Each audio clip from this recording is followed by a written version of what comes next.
Hello friends, இன்றைக்கி லஞ்சுக்கு எண்ணெய் கத்திரிக்காய் குழம்பு செய்யலான்னு ரெடி பண்ணிகிட்ருக்கேன். எனக்கு தெரிஞ்ச மாதிரி கத்திரிக்காவில் நல்லா கட் பண்ணி நல்லெண்ணெயில் வதக்கி எடுத்து வச்சுக்கலாம். அதே எண்ணெயில் வெங்காயம், தக்காளி, இஞ்சி, பூண்டு, ஒரு 2 பீஸ் தேங்காய் நல்லா வதக்கி நல்லா அந்த சூடு ஆறின பிறகு மிக்சர் ஜாரில் அரைச்சி எடுத்து வச்சுக்கலாம். குழம்புக்கு வந்து கொஞ்சம் மிளகு சீரகம் தனியாக பொடி பண்ணி எடுத்து வச்சுக்கலாம்.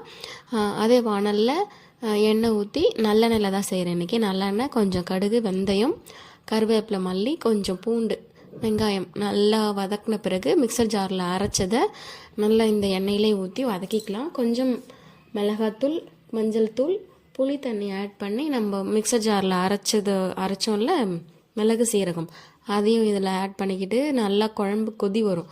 கொதித்த பிறகு நல்லா கத்திரிக்காவும் ஆட் பண்ணிக்கிட்டு ஒரு 10 மினிட்ஸ் நல்லா குக் பண்ணி எடுத்துக்கிட்டால் எண்ணெய் கத்திரிக்காய் குழம்பு ரெடி ஆகிடும்.